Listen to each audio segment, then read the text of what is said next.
আসসালামু আলাইকুম, আশা করি সবাই ভালো আছেন। আজকে আমি একটা নতুন ব্লগ নিয়ে আসলাম।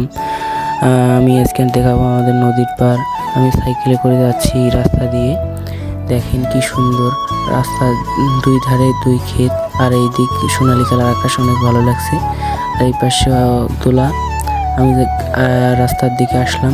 রাস্তা উঠতেছি আমার পাকা রাস্তা উঠার পর দেখতেছি সামনে রাস্তা খনন করা হয়েছে। রাস্তা নতুন করে করবে, সংস্কারের কাজ চলতেছে। আর আমি নদীর পাড়ে আসলাম, আর ওদিকে ঈদের মাঠ, ওদিকে বট গাছ। আসার পর আমি দেখতেছি নদীর ভিউটা অনেক সুন্দর। আর এইদিকে নদীর পাড় আসে অনেক ভালো লাগছে, আবহাওয়াটা অনেক সুন্দর, সোনালী কালার আকাশ, ভিউটা অনেক দেখে ভালো লাগলো। আর এইদিকে কি সুন্দর নদীটা আঁকা বাঁকা চলছে, অনেক ভালো দেখাচ্ছে। আর এদিকে কাশবাগানটা অনেক সুন্দর, নদীর ধারে হয়েছে, অনেক ভালো দেখাচ্ছে। আর ভালো লাগলো, বিশেষ করে আবহাওয়াটা অনেক সুন্দর লাগছে।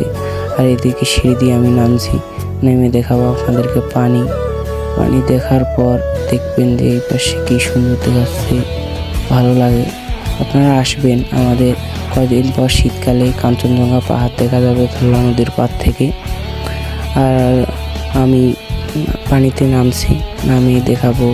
আর প্রচুর পরিমাণ ধরলা নদীতে অনেক মাছ আছে, আপনারা মারবেন। আর আমি পানি ছিলাচ্ছি, দেখাচ্ছি, একটু করব।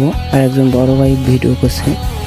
ভিডিও করার পর আমি কাশফুল নাড়ার পর আমার একটা কয়টা ছবি তুলে দিল। ছবি তোলার পর আমি তারপর যাব সামনে যাওয়ার পর অনেকটা আবহাওয়াটা ভালো লাগছে, আমি একটু চিল করার পর। আর এই পাশে অনেক কিছু ভালো লাগছে। ভালো থাকবেন আপনারা সবাই।